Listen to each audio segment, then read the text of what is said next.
Cheers, Muses. I'm Erica Papillon-Posey, and welcome to another episode of Suits Souls by EPP, where I inspire you toward your own style muse with timeless, classic, prim looks from my boudoir. And as always, please hang out until the end for the mini photo shoot that I provide for you at the conclusion of almost every episode. And today's episode is a little special. Not only is it my 40th episode. That's right. Ding, ding, ding, ding, ding, ding. Today is my 40th episode. I actually had another episode on tap for you, but I abandoned it until next week, of course, to bring you this special episode. And I was thinking, what could I share with them that is special to me, that I think they would find insightful, and they would be curious about, and that they would enjoy hearing about for this 40th episode. Now, you might notice that I'm sure you noticed that I am filming today from a space other than my little protected foyer that you're used to seeing me in, because I am actually coming to you today from my piano room in my home. That's right. So if I seem a little nervous, I seem a little trepidatious, it is because no one comes into this space except for if I'm entertaining in my home. We built this home with the intent of entertaining. But in terms of people coming to my home on a regular basis, I am very particular about who I let into my private spaces. And this is certainly one of them. So right behind me, I'm actually using it as a placeholder today for all of my shoes and things that I'm going to show you today. But this is my baby grand that is just behind me. In addition to all of the pictures and placards that you see on my wall of fame, on my wall of accomplishments behind me. And you might see my microphones in the corner there, as well as my gramophone here. But yes, this is my piano music room in my home. Why are we filming from your piano room today, you might ask? Because the looks that I am recreating for you today, all have to do with these pivotal accomplishments, highlights, and moments of import in my life and career. The life and style of a drama queen. That is right. Now, not drama in terms of the messy kind, but drama in terms of the type A kind, because I am certainly a type A personality and have always seen myself on the stage in some way, shape, form, or fashion, whether it has been bodybuilding and fitness, whether it has been the opera stage or the jazz stage.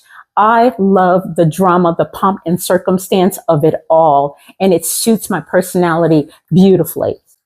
Now, I have to say, many artists have gotten into situations where they have signed something called 360 deals.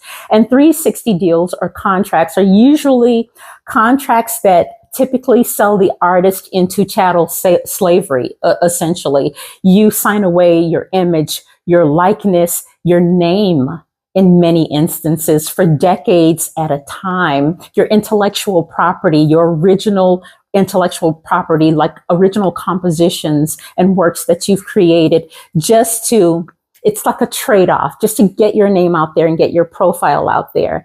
I am in what we call niche genres of music, like opera and jazz. And I'm not talking about smooth jazz. I'm talking about true, authentic, original jazz that you must have a working knowledge in theory and compositional awareness and study for, to be able to write on your own, not just, making beats and things like that.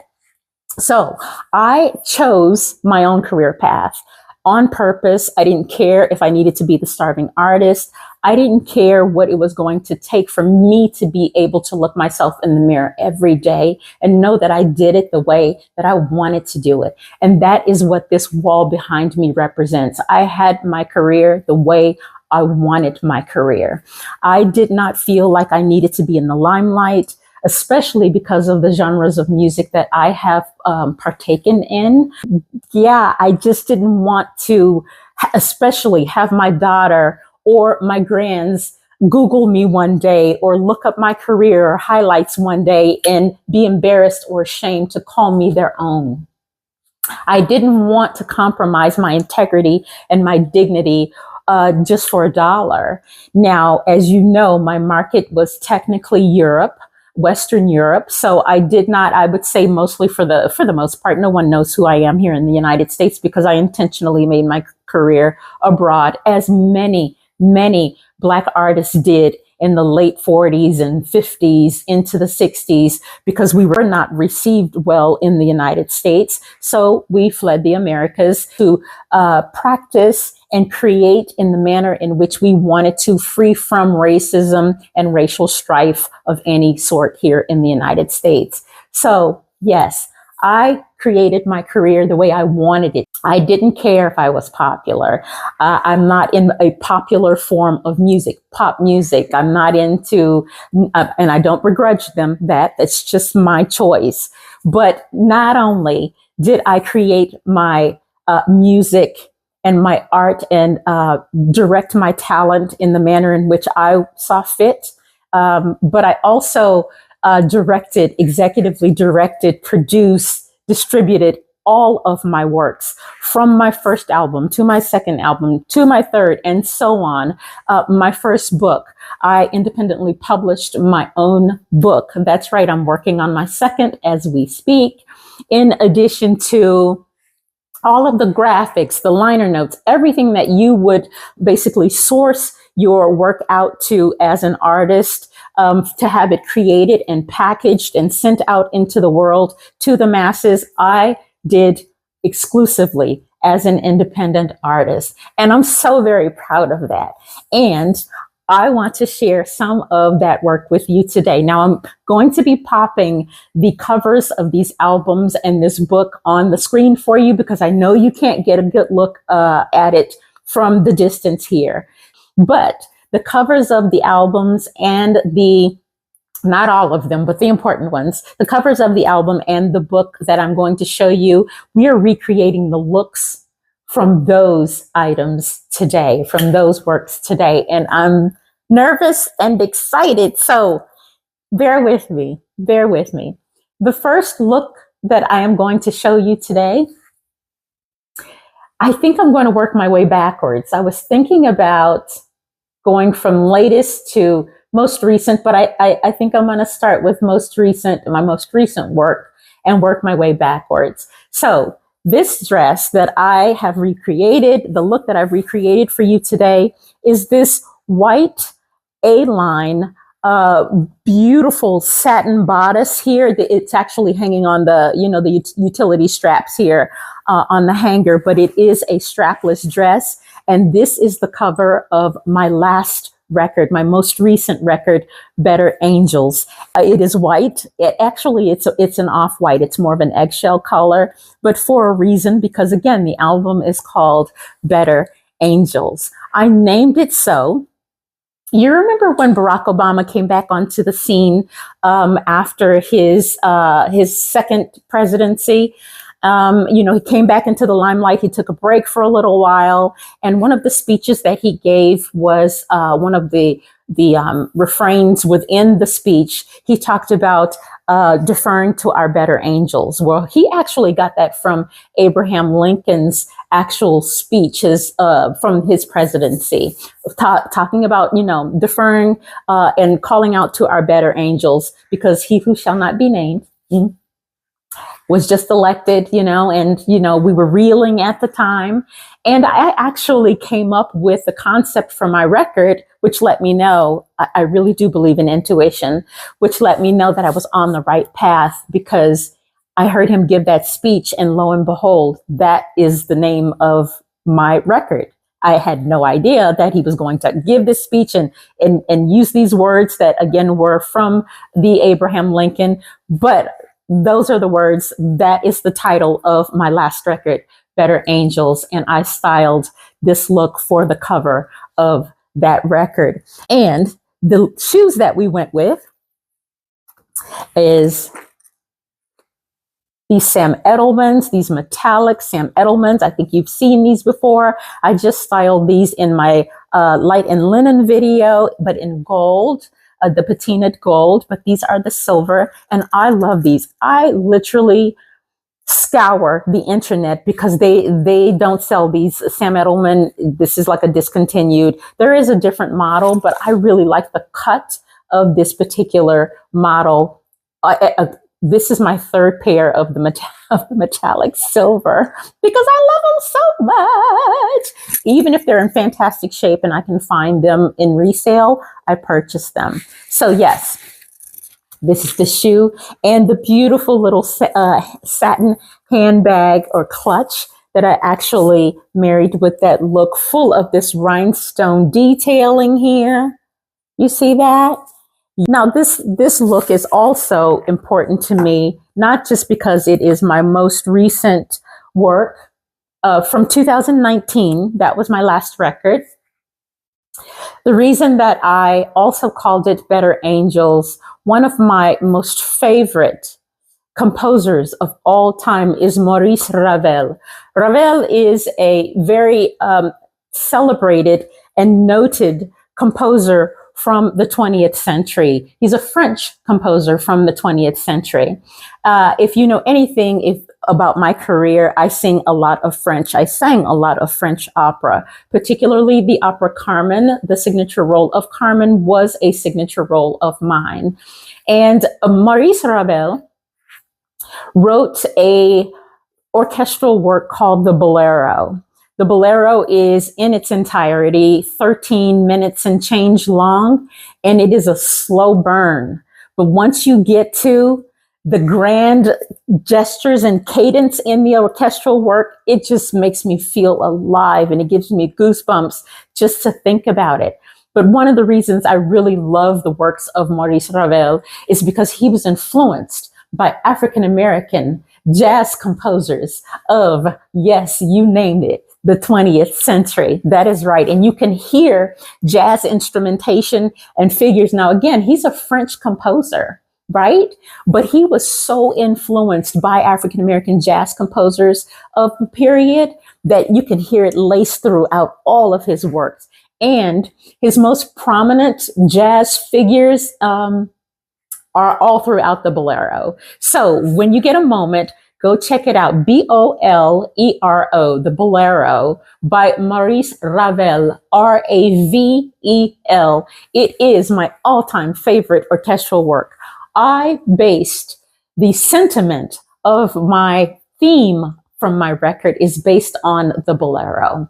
Ironically, it was the 80th anniversary of the Bolero, unsuspecting, when I decided to actually use it as my inspiration for Better Angels, my current work. So there you have it. I hope that I didn't drag on too much with this, but it just makes me feel nervous, excited, and proud all at the same time to just be able to talk about things and moments that I'm proud of in my career. This dress was from Asos, and it's really strange because the other piece, one of the other articles that I'm going to show you today, the necklace that I'm going to show you that I actually styled with this look, is from Asos also. Just so happens I had one before the other, but look at this beauty. Isn't she stellar? Talk about drama, right? Again, the reasons that I love opera and also jazz, and I'm not talking about, again, jazz in terms of smooth jazz. I'm talking about jazz in terms of Ella, in terms of Sarah, in terms of Carmen McRae, that is. People like that, women like that who were movers and shakers, Betty Carter, you name it. You know, when dressing was about the entire presentation and not just hopping up on stage the way we do today with anything on, no thought about the entire presentation. You are there to serve the audience. And part of you serving the audience is showing up and showing out in terms of what you are looking like, your aesthetic for the stage. When jazz artists hit the stage back in the 50s, baby, they were dressed to the nines. What are you talking about? Lena Horne, Dorothy Dandridge, come on now, right? You know what I'm talking about. Can you see that? Isn't she beautiful? And ties in the back.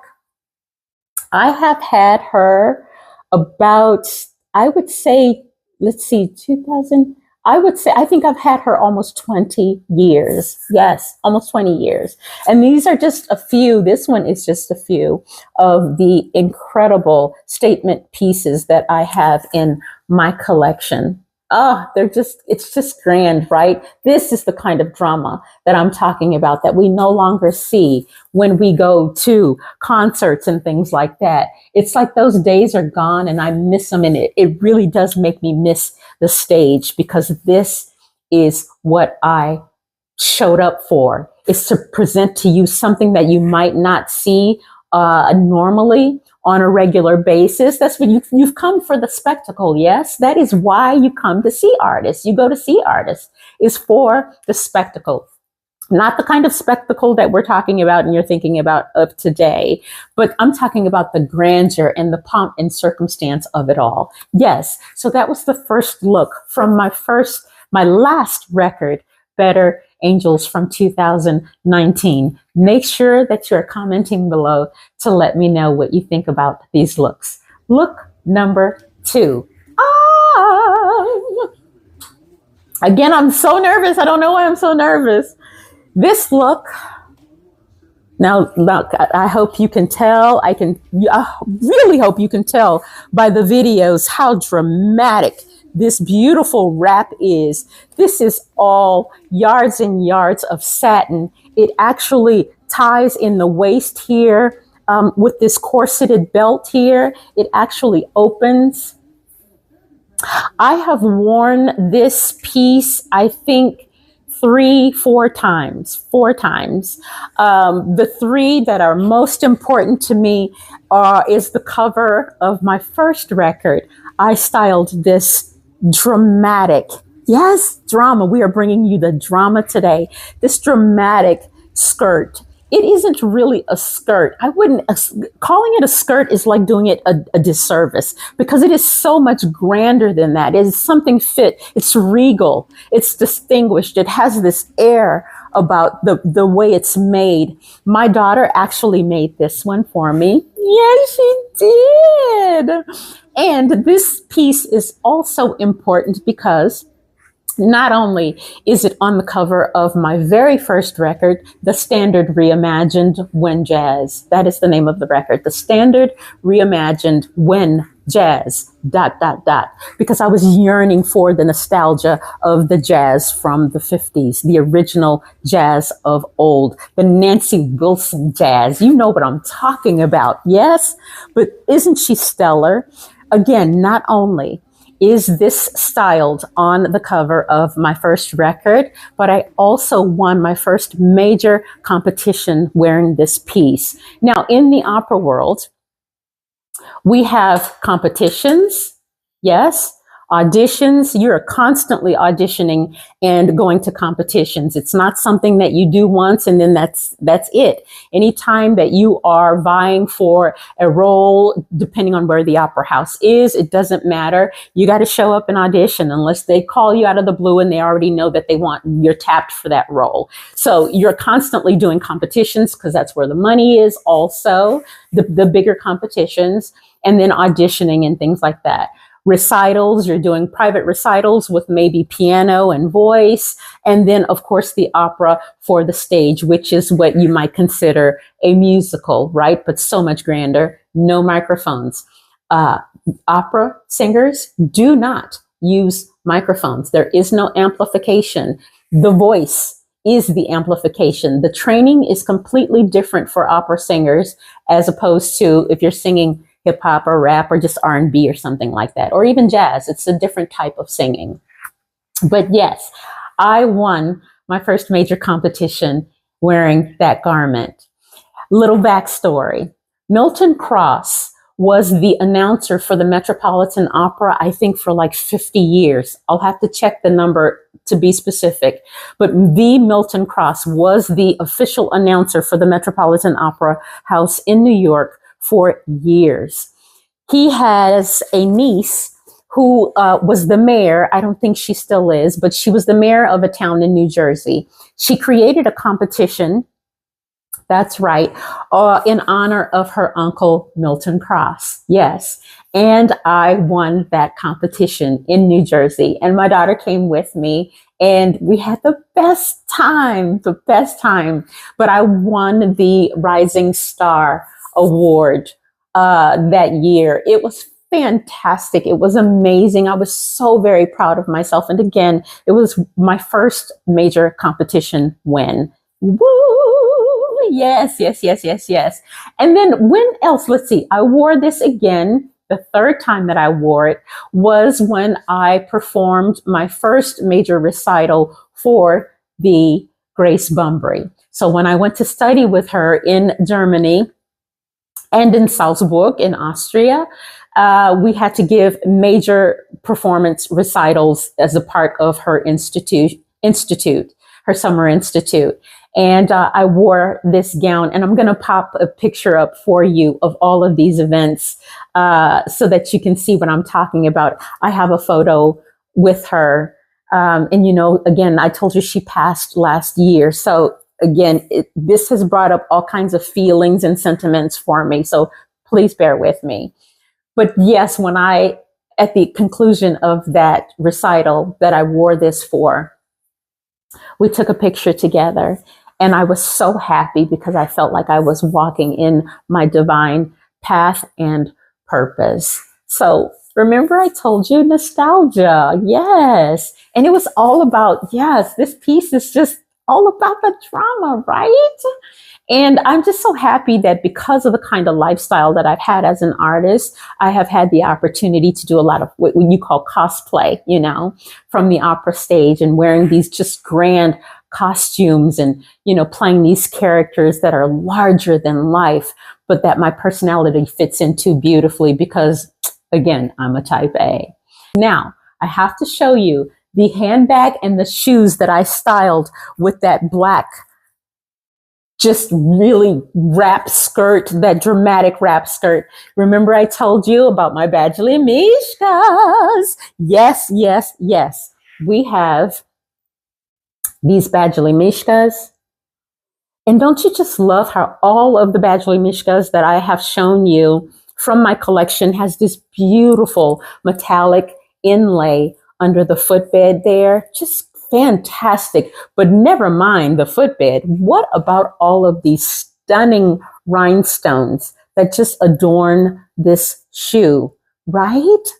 All as well as around the ankle. These are satin, yes, with a little platform here, so they're very easy to walk in, contrary to what you might think. But just look at this. Look at the rhinestones detailing that comes across the top on the diagonal of the footbed. Beautiful, right?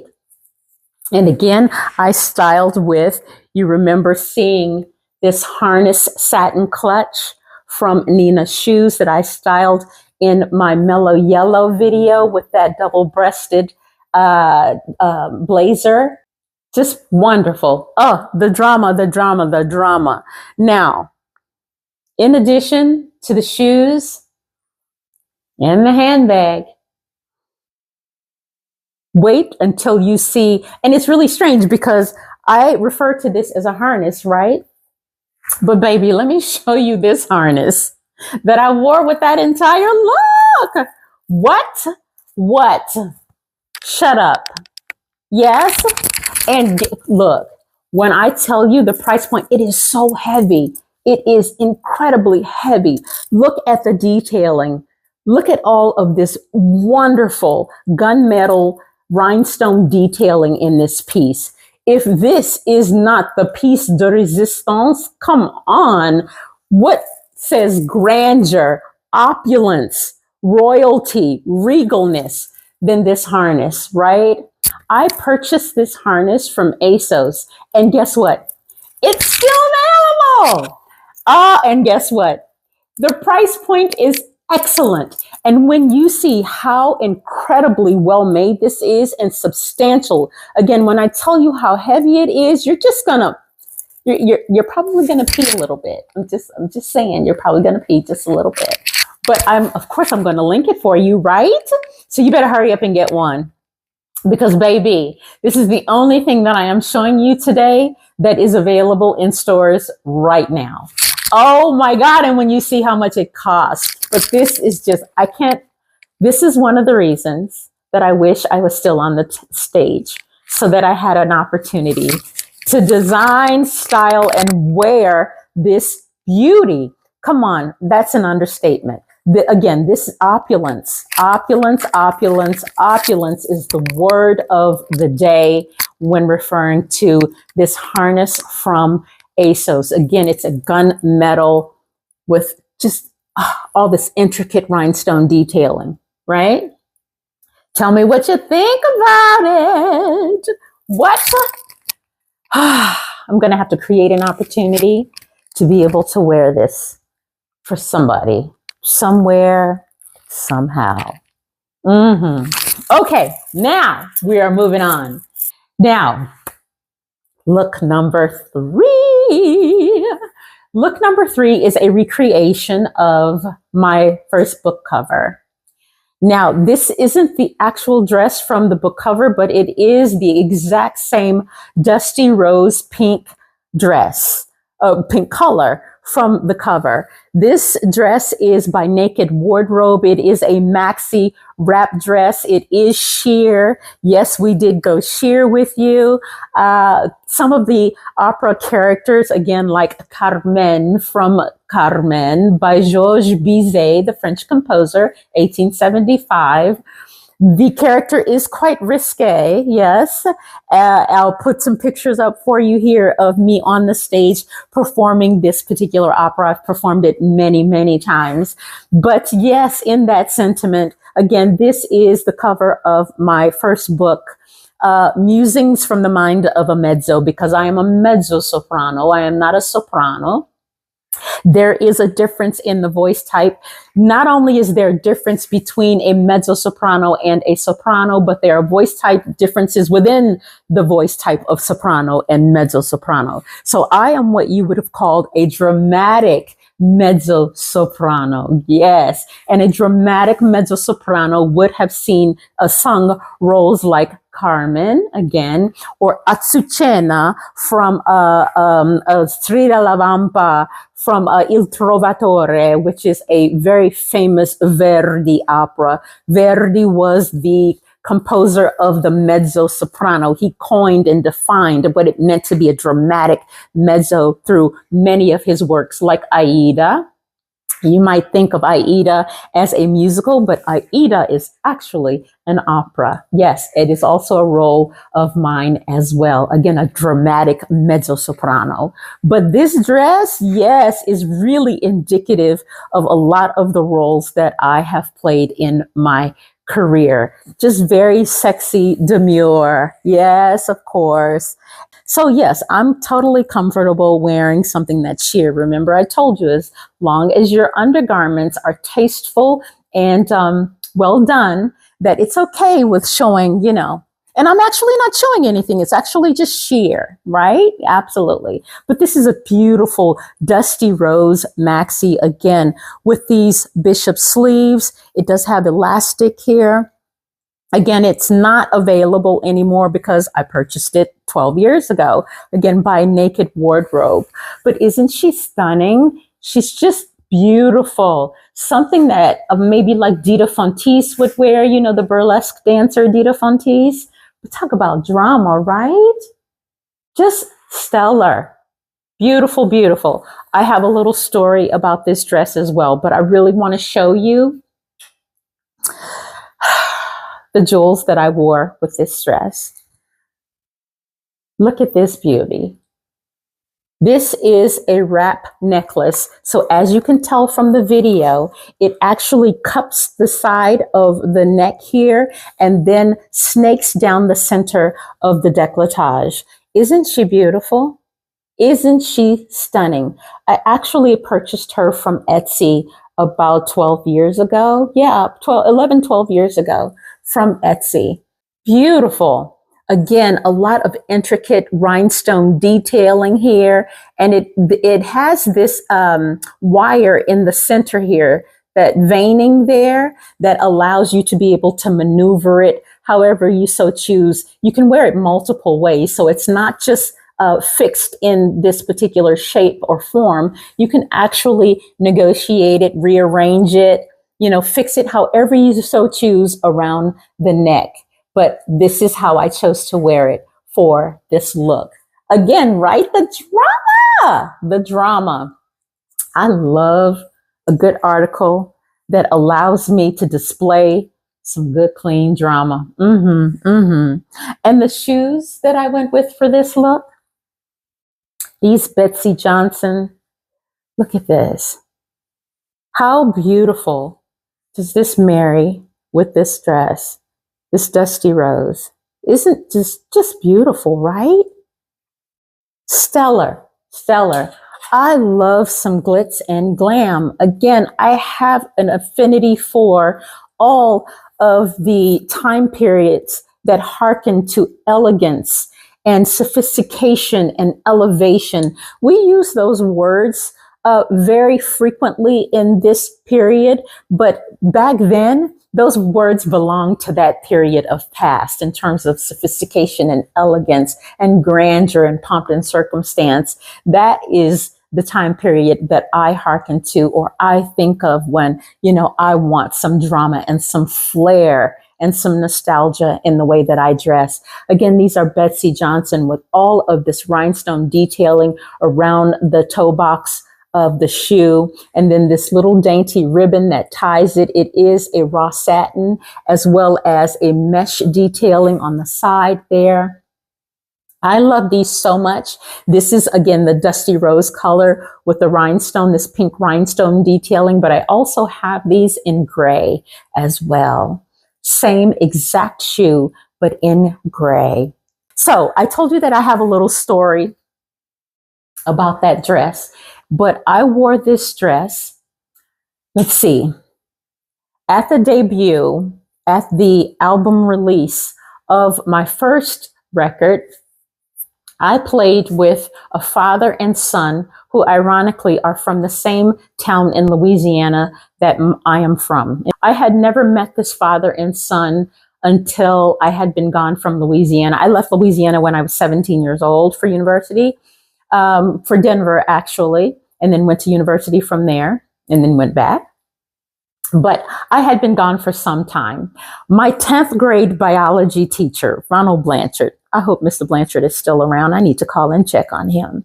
But Mr. Blanchard called me and he said, "Do you know who Chester and Jairus Daigle are?" And I said, "No, I've not heard of them before." He said, "If you ever make another record or if you're planning to make a record, you have to play with them." And I was like, "Who are these people? I don't know who these people are." Just because they're from, how when your parents call you and they'll be like, especially in the South, you know who so-and-so and so-and-so is? You remember so-and-so and so-and-so's mama?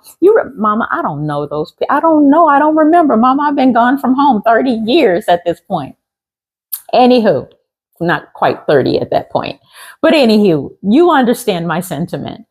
I'm on the phone. I'm talking to my 10th grade biology teacher. He's telling me about Chester and Jairus Daigle. They are incredible jazz musicians from the area and that I need to know them somehow. Well, ironically, I had a concert coming up that I was playing in Louisiana that I was called and asked to play. And I said, let me call them and check them out. I kind of did some sleuthing on the internet to see who they were and saw that he had played with all the greats. And when I say the greats, I mean James Brown, The Temptations, Aretha Franklin, Patti LaBelle. Yes, that kind of player. And I was like, well, let me bring them up and see let's get something popping here. So they graciously agreed to play with me in Louisiana. I sent them music. He learned the music sight unseen and said, we're so honored We would be honored to play with you. You're one of ours. You're one of our own. Yes, let's do it. I was like, okay, this is going to be magic. I just know it's going to be magic. Now, as a trained musician, it is very, very commonplace that you show up and you play with someone, again, sight unseen, for the first time, and you do a run through. If you read music, if you compose music, there should be no problem with you showing up to play with someone that you've never played with before. And he did not disappoint. The moment that I stepped on the stage to play with him for the first time, Lazy Afternoon is what we played, jazz standard. It was magic. It was magic. Now I must tell you why that was so special for me, and being able to play with Jairus and Chester Daigle. Just a little side trip here. His son Jairus went to the Berklee School of Music, which is one of the most prestigious schools of music in the United States. And he plays multiple instruments. He's a jazz violinist and can play his behind off. Look him up. Look up his music. Jairus Daigle. I chose to talk about this today because Chester passed last year. He woke up one New Year's Eve having played a jazz concert blind. He woke up having played a jazz concert the evening before, a New Year's Eve concert, and woke up the next morning blind. He had had a stroke in his sleep, and the only thing that it affected was his eyes. And he didn't miss a beat. Now, he was a jazz pianist prior to this, but he literally continued to play as if nothing had ever happened. And he's genius. He's brilliant. So when I say to you that there are jazz artists, that there are artists, not just jazz artists, but that there are artists in the world who are magnificent, who are stellar, who have carved out careers that you know nothing about, but just because they're not popular artists or they don't partake in pop music, that doesn't mean that they haven't had stellar, outstanding careers like Jairus and Chester. They are as bad as they come, as are many opera and jazz artists. But because we've chosen to toil and operate in niche forms of music, you don't know anything about many of us many times before we leave this earthly realm. So I really wanted to show you this look because the last time I wore this dress was with Jairus and Chester Daigle before he died. Oh my God. And he was not just a brilliant pianist, composer, but he was a kind, wonderful man. Just like his wife, Pat Daigle, I went to school with a lot of her relatives, so I know who she is. I know her her extended family and what have you, but they're my family. As far as I'm concerned, they're not just my musical family. They are my family. And I couldn't have been more blessed to have known and played with, and just honored to have played with such a man, and to know that he is gone now. I'm losing so many wonderful people in the past 5 years or so that my heart is breaking. So anytime that I have an opportunity to bring honor to and remembrance to those people that have shaped and been pivotal in the creation and the proliferation of my career, I am honored to do so. So those are my 3 looks for you today. Again, the first look is from my most current album, Better Angels, from 2019. The second look is from my first album, The Standard Reimagined When Jazz. And then the last look is a recreation technically of my first book cover, but it is the look of that I wore the last time with Jairus and Chester Daigle. So yes, I hope that you liked everything that I showed you today in recreating all 3 of those looks. Not only do I appreciate having the opportunity to bring light to people that were special to me in years past, but I also want to bring light to someone who is very special to me currently, which is my best girlfriend in the entire world, Chandra Creighton, artist. Now, I mentioned Chandra to you in my Andiamo, let's go to Italy, travel essentials and tips video. Yes. She is the person that traveled with me to Italy that did the overpacking, remember? Well, I am mentioning Chandra to you today because my sister girl is vying for the title of Miss Colorado 2025, April 2025. And I want you all to go out and support her. She's going to be amazing. And I love this for her. Again, I have had the opportunity to have some really stellar, outstanding, incredible, kind, generous, gracious people in my life. And Chandra is one of them. Not only is she an outstanding mother, a loving, caring mother, a loving, caring, committed, steadfast wife, but friend as well. She is my confidant, and I'm just so grateful that I can pick up the phone and say things to her that I can't say to anyone else. So I am taking the opportunity to ask you, I'm going to place a link in the description. Not only am I asking you, but I am begging you to click on that link and help her with the proceeds that she is generating that will go toward all of her needs and expenses while she is vying for Miss Colorado April 2025. I'm actually going to dedicate an episode to her and her walk to the crown. I hope you will join me. You'll join me. You'll join me for that episode. But she is a kind sister. Again, I'm putting photos of her up here, as well as the placard for her announcement for her run to Miss Colorado. But again, the link is in the description below. I beg of you to click on that link and buy some merch for her, again, which will benefit her in her walk to her stroll to the crown of Miss Colorado. I told you I have some boss people in my life, and I am so grateful and thankful to God every day that He has given me people, not always, but He has given me people that have helped to shape and mold me and make me a better person and make me want to be a better person for someone else. So that is our episode, our 40th episode at Suits Souls by EPP. Don't forget to comment on these looks here. Please, please, please. And after you leave me, please head on over to Instagram at Suits Souls by EPP and follow me there. And if you're not already doing so, please hit that like and subscribe button for notifications on all new episodes. But until we meet again, Muses, ciao. Or should I say, à bientôt, Muses? See, I have Italy on the brain. À bientôt, Muses. Bye.